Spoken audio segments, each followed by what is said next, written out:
प्यारे साथियों, महेश गुरुजी की क्लास में आपका वेलकम है। ये वीडियो बिल्कुल बेसिक लर्नर्स के लिए है और बेसिक लर्नर्स का दर्द क्या है ये मुझे पता है। मतलब छोटी छोटी चीजें उनको परेशान करती है और बेचारे शर्म की वजह से पूछ भी नहीं पाते। जैसे किसी टीचर के पास जाएंगे तो टीचर उठा के टेंस पढ़ाना शुरू कर देगा, कोई पैसिव वॉइस पढ़ाएगा, कोई मॉडल पढ़ाएगा, लेकिन उनका दर्द है कि बहुत छोटी छोटी चीजें, जैसे किसी सेंटेंस के अंत में है, हूं, है, हो आया, तो सेंटेंस में इज एम आर का यूज होगा या फिर डू डज का यूज होगा या फिर हैज हैव का यूज होगा, वर्ब की फर्स्ट फॉर्म आएगी या फिर वर्ब की फर्स्ट फॉर्म में एस लगेगा।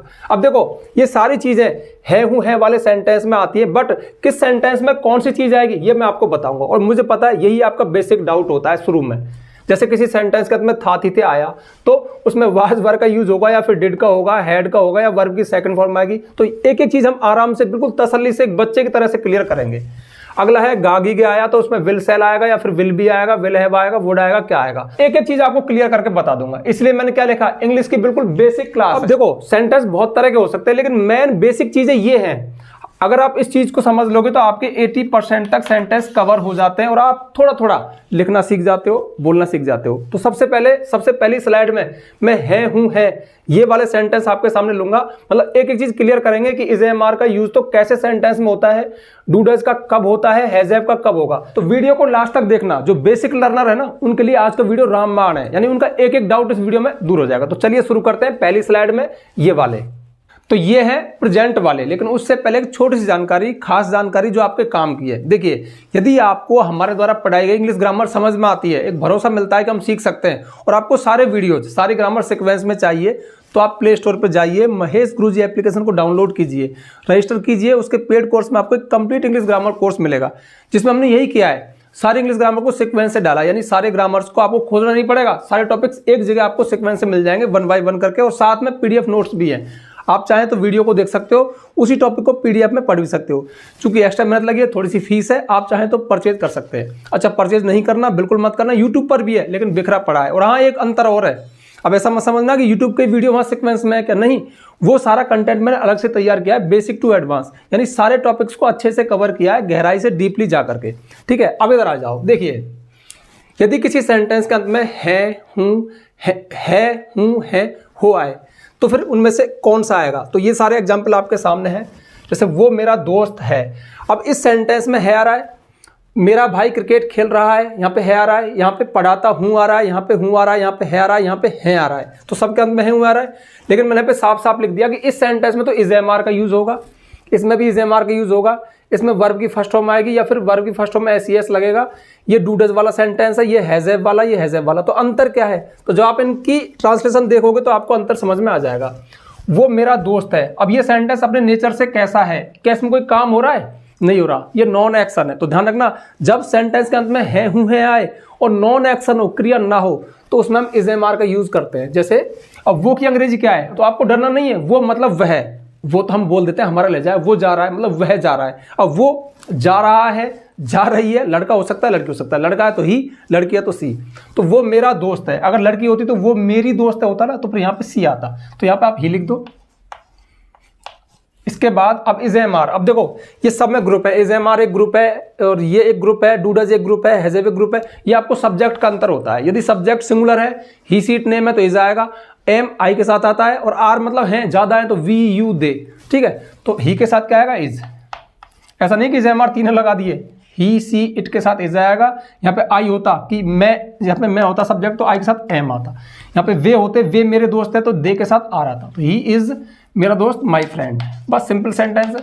तो सिंपल सेंटेंस ऐसा सेंटेंस होता है जिसमें कोई एक्शन नहीं होता, जिसमें किसी के बारे में कुछ जानकारी दी जाती है, मेरा दोस्त है, भाई है, अच्छा है, बुरा है, पर काम नहीं होगा, उसमें हम इज एम आर लगाते हैं। अगला है मेरा भाई क्रिकेट खेल रहा है, तो देखो यहाँ भी है, यहाँ भी है, लेकिन इसमें एक्शन हो रहा है खेल रहा, तो ये प्रेजेंट कंटिन्यूअस हो गया। तो यहाँ पर is am are main verb है, नॉन एक्शन सेंटेंस में ये मेन वर्ब के रूप में काम करती है, जबकि अगर सेंटेंस में रहा रही आए तो फिर ये कंटिन्यूअस टेंस होता है, इसमें ये हेल्पिंग वर्ब के रूप में काम करेंगी। तो मेरा भाई मतलब माई ब्रदर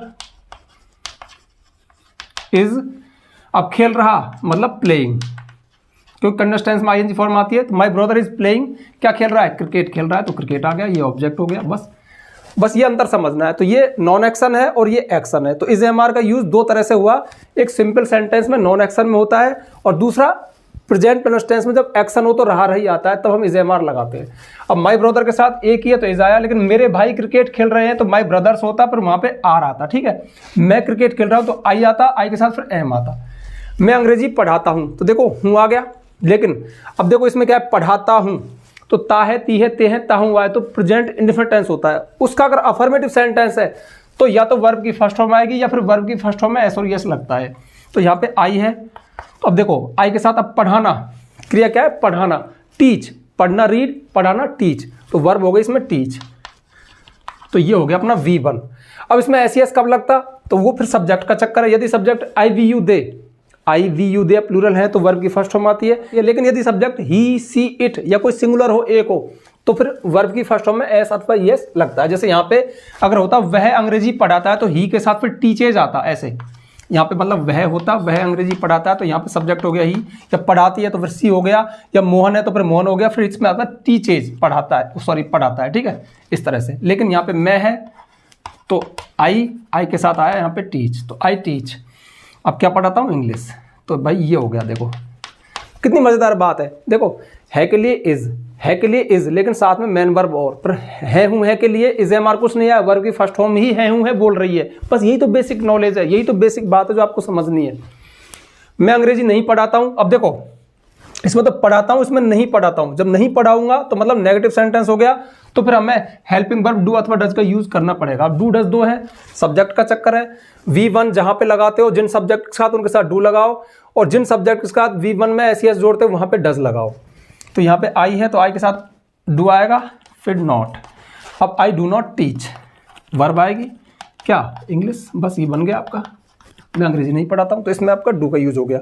वह अंग्रेजी नहीं पढ़ाता तो यहाँ पे ही होता, ही के साथ क्या आता, डज, तो he does not teach English, फिर यहाँ पे डज आता। तो डू डज का यूज कब होगा, पकड़ो, जब ता है, ती है, ते है वाला सेंटेंस हो, लेकिन सेंटेंस नेगेटिव हो या फिर इंट्रोगेटिव हो, तो फिर हम डू डज हेल्पिंग वर्ब का यूज करते हैं। और डू डज के साथ वर्ब की फर्स्ट फॉर्म ही आती है, जैसे ही डज नॉट टीच, फिर टीचेज नहीं आता, लेकिन नॉट वाला सेंटेंस नहीं अफर्मेटिव है, वह पढ़ाता है तो ही टीचेज, फिर एस यस आता। मेरे पास एक कार है, देखने में बहुत सिंपल सा लग रहा है, कार है, जैसे कि ये था, नॉन एक्शन नहीं है, लेकिन जब हमारे पास कोई चीज हो, पोजीशन का भाव हो, तो हम हैज हैव का मेन वर्ब के रूप में यूज करते हैं। सब्जेक्ट का चक्कर है, यदि सब्जेक्ट ही सीट नेम है तो ही सीट नेम या सिंगुलर नेम है तो हैज का यूज होगा। यदि subject I we you they या ज्यादा है तो हैव का यूज होगा। अब इस सेंटेंस में मेरे पास मतलब मैं, अब मेरे मतलब माई मत लिखना, माई कभी सब्जेक्ट नहीं होता, माई तो पॉजेसिव फॉर्म है, सब्जेक्ट हमेशा आई होगा। मेरे पास, देखो मेरे पास एक कार है या मैं एक कार रखता हूँ, बात है कि हमारा बोलने का लहजा है, तो आई। अब देखो यहाँ पे कोई चीज हमारे पास है प्रेजेंट में तो हैज हैव का यूज करते हैं, मतलब दोनों नहीं, आई वी यू के साथ हैव। अच्छा, उसके पास एक कार है तो ही होता, ही हैज, ठीक है, या रोहन के पास है तो रोहन हैज, लेकिन मेरे पास है तो आई हैव, तुम्हारे पास है तो यू हैव, तो आई हैव अ कार, मेरे पास एक कार है। तो यहाँ पे देखो और कोई मेन वर्ब नहीं आई, तो जब पोजीशन हो, हम कोई चीज रखें तो हम हैज हैव का यूज करते हैं इस है के लिए। ठीक है, हम खाना खा चुके हैं, फिर से हैज हैव का यूज होगा, लेकिन ये प्रेजेंट परफेक्ट टेंस है। तो प्रेजेंट परफेक्ट टेंस क्या होता है, जब कोई एक्शन अभी अभी पूरा हुआ है उसमें हम हैज हैव के साथ वर्ब की थर्ड फॉर्म लगाते हैं, तो फिर ये आपका हैव हो गया। तो वी हैव, अब हैज हैव के साथ प्रेजेंट परफेक्ट टेंस में वर्ब की थर्ड फॉर्म आती है, वी हैव ईटन फूड, हम खाना खा चुके हैं। अब देखो ये है वो अंग्रेजी की बेसिक नॉलेज जिसकी मैं हर वीडियो में बात करता हूं, मतलब हर बेसिक लर्नर को ये सारी चीजें जाननी चाहिए। अब फिर मैं एक बात और भी कहता हूं कि एक सिंगल वीडियो में आप नहीं सीख सकते हो, ये सिर्फ एक बहाना है आपको सिखाने का, आपको ललचाने का कि चीजें इतनी सरल हैं। अब देखो ये पूरा एक कॉन्सेप्ट है कि जो सिंपल सेंटेंस है, नॉन एक्शन है, उसके बहुत सारे एग्जाम्पल होते हैं, मतलब ऐसे सेंटेंस जिसमें किसी का स्वभाव बताया जाए, अच्छा है बुरा है, उम्र बताई जाए, मौसम बताया जाए, इन सब पर हमने वीडियो बना रखे हैं, वो वीडियो आप खंगालना देखना। लेकिन थोड़ा सा आपका सिरदर्द कम हो जरूर हो गया होगा कि भैया अगर ये है ना तो ये सारी चीजें। अब जो एडवांस लर्नर है उसको तो पता है, लेकिन बेसिक लर्नर को नहीं पता। तो बेसिक लर्नर के लिए अब देखो, जैसे मेरा भाई क्रिकेट खेल रहा है, ये कॉन्सेप्ट क्या है, ये प्रेजेंट कंटिन्यूअस टेंस का कॉन्सेप्ट है, ये नॉन एक्शन सेंटेंस का कॉन्सेप्ट है। मैं पढ़ाता हूँ, ये प्रेजेंट इंडेफिनिट टेंस है, इसका नेगेटिव सेंटेंस है, ये पोजीशन वाले सेंटेंस है। हैज हैव को जब खोलोगे ना, हैज हैव हैड को डिटेल में, तो दो तरह से मिलेंगे आपको, वो हेल्पिंग मेन वर्ब के रूप में, हेल्पिंग वर्ब के रूप में। ये प्रेजेंट परफेक्ट टेंस है। ये सारे कॉन्सेप्ट है, ये इन सब में आपको जाना पड़ेगा, लेकिन शुरुआत आप ऐसे कर सकते हो, मतलब आपको थोड़ा रिलैक्स मिला होगा। तो मेरे वीडियोस का उद्देश्य क्या है, ताकि आपका सरदर्द कम हो, थोड़ा सा डर कम लगे, हाँ यार हो तो सकता है। ठीक है, तो अब हम नेक्स्ट स्लाइड पे पहुंचते हैं, पास्ट वाली पे। आप इसको चाहो तो नोट कर सकते हो। और चलिए अब देखते हैं पास्ट वाले सेंटेंस। देखिए पास्ट में क्या होता है कि सेंटेंस के अंत में था थी थे आता है, तो यदि था थी थे आए तो वाज वर कब आएगा, हैड कब आएगा, वर्ब की सेकंड फॉर्म कब आएगी और डिड कब आएगा। भाई अभी आपको प्रेजेंट पढ़ा रहे थे तो प्रेजेंट में हम क्या लगा रहे थे, is am are, has have, V one में एस, ठीक है। सेम चीज यहाँ पर पास्ट में। मेरा कहने का मतलब है कि जो काम प्रेजेंट में इज एम आर करते हैं वो काम पास्ट में वाज वर करते हैं, जो काम प्रेजेंट में हैज हैव करते हैं वो काम पास्ट में हैड करता है, जो काम प्रेजेंट में डू डज करते हैं वो डिड करता है, जो V1 करती है वो V2 करती है। तो मैं कल घर पर नहीं था, नॉन एक्शन है तो सिंपल है I was not at home yesterday. मैं कल दुखी था, I was very sad yesterday, ठीक है। मतलब जब एक्शन ना हो तो हम वाज वर का यूज करते हैं। वाज वर 2 है तो भैया देखो आई के साथ ही वाज आ गया यहाँ पे, तो आई ही सी इट नेम के साथ वाज आता है। वी यू दे या ज्यादा है तो वर का यूज होता है। जैसे वे कल घर पे नहीं थे तो दे वर, यहाँ पे फिर वर आता। वे क्रिकेट खेल रहे थे तो देखो ये पास्ट कंटिन्यूअस टेंस है, इसमें भी वाज वर आएगा लेकिन मेन वर्ब में आईएनजी और लगेगा, तो they were not playing cricket yesterday.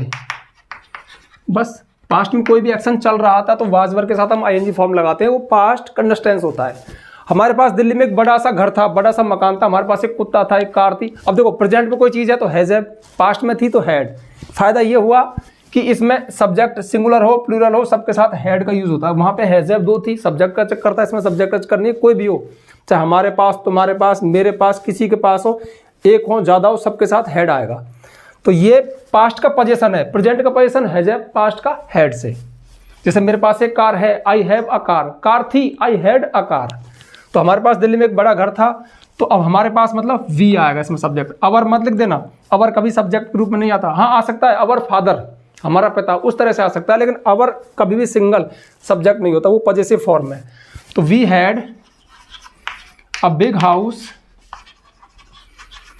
इन दिल्ली, हमारे पास दिल्ली में एक बड़ा सा घर था। हमारे पास दिल्ली में एक बड़ा सा घर है तो वी हैव, क्या जाएगा, हैव। जब मैं आया मेरा भाई जा चुका था, तो देखो ये चुका था, हैड का यूज ये तो होगा मेन वर्ब के रूप में, पास्ट का पोजीशन। और जो ये हैड है ये हेल्पिंग वर्ब है पास्ट परफेक्ट टेंस में। अब पास्ट परफेक्ट टेंस मेरा भाई जा चुका था, ये पास्ट परफेक्ट टेंस है, लेकिन पास्ट परफेक्ट टेंस मैंने कई बार बताया सिंगल नहीं आ सकता। पास्ट परफेक्ट टेंस का यूज तब होता है जब पास्ट में 2 एक्शन हुए हो, उनमें जो पहले हुआ वो पास्ट परफेक्ट टेंस में लिखा जाता है, जो दूसरा हुआ वो पास्ट इंडिफिनिट में लिखा जाता है। जैसे कि जब मैं आया तो पहले इसकी इंग्लिश बनाओ, व्हेन आई केम, केम मतलब सेकंड फॉर्म आई, ये पास्ट इंडिफिनिट है, फिर कॉमा लगाओ। मेरा भाई जा चुका था, माय ब्रदर हैड गॉन। अब देखो हैड के साथ आया गॉन, पास्ट परफेक्ट टेंस है, हैड प्लस थर्ड फॉर्म आएगा। मैं कल रोहन से मिला था, ये सेकंड फॉर्म, देखो ये सेकंड फॉर्म V2, तो ये पास्ट इंडिफिनिट टेंस है, बहुत फेमस है, बहुत काम आता है। बेसिक में इसको थोड़ा तैयार कर लेना, मतलब पास्ट में जो जो एक्शन हुए, पास्ट में कोई एक्शन मतलब भूतकाल में कोई भी एक्शन हुआ उसको V2 से दिखाते हैं। हम आए थे, हमने खाया था, गए थे, लिखा था, पढ़ा था, मतलब किसी ने पास्ट में कोई भी एक काम किया वो पास्ट इंडिफिनिट टेंस में आता है, सिंपल पास्ट में आता है। तो आई, अब मिला था तो वाज वर्ब मत लगाओ, मिला मतलब मीट, मतलब सेकंड फॉर्म आएगी मैट। आई मैट, किससे मिला, रोहन से। आई मैट रोहन यस्टरडे। बस मेरा फोकस इस वीडियो को इस बात पे है कि यहाँ पे देखो था होने पर भी वाज वर्ब नहीं आया, हैड नहीं आया, सेकंड फॉर्म आई, ये पकड़ने वाली बात है। इसी के लिए इसको हम बेसिक वीडियो कहेंगे। ये मतलब एक 0 वाली क्लास इसलिए है कि ताकि चीज़ें अलग अलग हो रही हैं, मतलब थोड़ा सा क्लियर हो रहा है कि कौन चीज़ कब आती है। मैंने कल खाना नहीं खाया था, तो देखो ये अब था के लिए डेड लगाएंगे क्योंकि पास्ट इंडिफिनिट टेंस का नेगेटिव है। सिंपल में तो सेकंड फॉर्म आती है, लेकिन जब नेगेटिव, जैसे मैं कल रोहन से नहीं मिला था तो आई डिड नॉट मीट, अब डिड के साथ फर्स्ट फॉर्म आएगी, I did not meet Rohan yesterday. मैंने कल खाना नहीं खाया था तो I did not eat food yesterday, मैंने कल खाना नहीं खाया था, ये नेगेटिव हो गया। तो अब देखो डिड आया, डिड के साथ वर्ब की फर्स्ट फॉर्म आई ईट, ठीक है। मैंने कल खाना खाया था तो आई एट, सेकंड फॉर्म आती, ठीक है, ये वाला, लेकिन नेगेटिव हो गया तो फिर डिड आया, डिड के साथ वर्ब की फर्स्ट फॉर्म आई ईट। तो ये हो गया अपना पास्ट का, ठीक है। मैं समझता हूँ कि आपको क्लियर हो गया होगा, फटाफट से नोट कर लो, फ्यूचर को और बता देता हूँ। और चलिए अब देखते हैं फ्यूचर। आपको पता है फ्यूचर में गा गी गे आता है, तो जब गा गी गे आएगा तो विल सेल आएगा, विल बी आएगा, विल हैव आएगा, वुड कब आएगा, सबके एग्जाम्पल आपके सामने है। हम कल मुंबई जाएंगे, इसमें विल का यूज होगा। अब देखो विल और सेल 2 हैं, इनका चक्कर मैं आपको बता दूं। ट्रेडिशनल ग्रामर में थोड़ा स्ट्रिक्ट था कि आई वी के साथ सेल लगाओ, मतलब आई वी के साथ अगर सब्जेक्ट आई वी हो तो हम सेल का यूज करते हैं और अदर सभी के साथ विल का यूज करते हैं। लेकिन आजकल मॉडर्न इंग्लिश में स्पोकन में भी रिटन में भी सभी सब्जेक्ट के साथ विल का यूज किया जा सकता है। लेकिन यदि सेंटेंस इंट्रोगेटिव हो तो फिर हम आई वी के साथ सेल का ही यूज करेंगे, बस थोड़ा ध्यान रखना। तो हम कल मुंबई जाएंगे तो आप सभी के साथ विल का यूज कर दो। वी, क्योंकि सेंटेंस अफर्मेटिव है तो वी विल का यूज हो जाएगा। We will go to Mumbai tomorrow. इसका मतलब क्या हुआ, ये फ्यूचर इंडिफरेंट टेंस है, यानी कोई भी एक्शन जो फ्यूचर में होने वाला है उसकी प्लानिंग हम कर रहे हैं। हम आएंगे, जाएंगे, खाएंगे, पिएंगे, फ्यूचर में आप कुछ भी करोगे तो हम विल का यूज करते हैं। विल के साथ वर्ब की फर्स्ट फॉर्म आती है और ज़्यादातर यही काम में आता है, मतलब बोल चाल में, स्पोकन में, रिटन में यही प्रेजेंट फ्यूचर इंडिफरेंट टेंस ही ज़्यादा काम में आता है। वह घर पर होगा, ये सिंपल सेंटेंस है। जैसे देखो घर पर है, वह घर पर है तो ही इज एट होम। वह घर पर था, ही वाज एट होम। वह घर पर होगा तो होने के लिए फिर बी का यूज करेंगे, he will be at home. अगर इस तरह से आप बोलो तो इसका स्ट्रक्चर बनेगा he will be at home, वह घर पे होगा। ये अब मतलब सिंपल सेंटेंस है, नॉन एक्शन है ये। वे कल इस समय, अब तुम कहोगे इस पे इतना ज़्यादा जोर क्यों नहीं दे रहे, क्योंकि इसके कम बनते हैं। बस ये एक आध, वह घर पे होगा, यहाँ होगा, वहाँ होगा, बस विल बी से बन जाएगा, बात खत्म। वह दुखी होगा, ही विल बी सैड, इस तरह से। वे कल इस समय जयपुर जा रहे होंगे, विल बी का यूज होगा, ये फ्यूचर कंटिन्यूअस टेंस है तो they will be going to Jaipur at this time, इस समय, टुमारो। वे कल इस समय जयपुर जा रहे होंगे, ठीक है, फ्यूचर कंटिन्यूअस टेंस हो गया। अब देखो वे जा रहे हैं तो दे आर गोइंग, वे जा रहे थे दे वर गोइंग, वे जा रहे होंगे दे विल बी गोइंग। तो विल बी कब लगेगा, फ्यूचर कंटिन्यूअस टेंस में। और दूसरा सिंपल सेंटेंस में, मतलब नॉन एक्शन में होगा, इस तरह से, इस सेंस में। मोहन शाम तक घर लौट चुका होगा, विल हैव का यूज कब करेंगे, फ्यूचर परफेक्ट टेंस में, ठीक है। तो मोहन विल हैव, अब लौटने क्या होती है, रिटर्न, थर्ड फॉर्म आएगी। परफेक्ट टेंस तीनों में थर्ड फॉर्म आती है तो Mohan will have return home शाम तक, बाय इवनिंग। ये हो गया। क्या तुम मेरी मदद करोगे, इसमें वुड का यूज होगा। अब देखो वही गागी ग्यारह, लेकिन फिर भी वुड का, वुड यहाँ पे मॉडल है। जब हम किसी से पोलाइट रिक्वेस्ट करें, निवेदन करें, क्या तुम मेरे दोस्त बनोगे, इधर आओगे, मेरी बात सुनोगे, मेरी मदद करोगे, मेरे साथ खेलोगे, तो इसमें एक रिक्वेस्ट का भाव है, तब हम वुड का यूज करेंगे। तो वुड यू हेल्प मी, क्या आप मेरी मदद करोगे।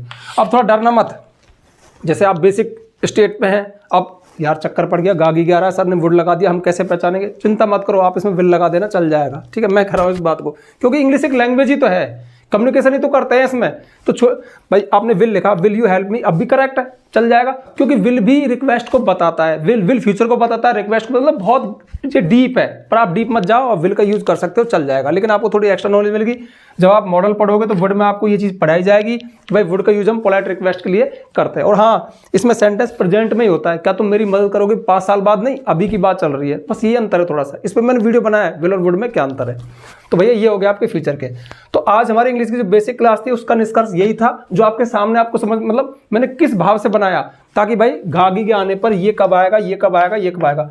और जो बेसिक लर्नर्स है ना, वो इन्हीं चीज़ों में फंसते हैं। जैसे गागी के लिए एक पकड़ लिया विल, लेकिन कहीं विल हैव लगा तो चक्कर में पड़ गया कि अंत में तो गागी कह रहा है। वो ये छोटी छोटी बातें किसी से, मतलब ये दर्द है और कह भी नहीं पाते, लेकिन अंदर अंदर घुटते रहते हैं। तो ऐसे लर्नर्स के लिए वीडियो है, और मेरे ज़्यादातर वीडियो ऐसे लर्नर्स के लिए होते हैं जिनमें ये चीज़ें, मतलब बेसिक चीज़ें आराम से मिल जाए, समझ में आ जाए, ठीक है। तो भैया ये था वीडियो, अब जल्दी से वीडियो को लाइक कर दो, ज़्यादा से ज़्यादा शेयर करना, चैनल पर नया आया तो चैनल को सब्सक्राइब करना, बेल आइकन प्रेस करना, ताकि आपको आने वाले वीडियोज़ की नोटिफिकेशन मिल जाए।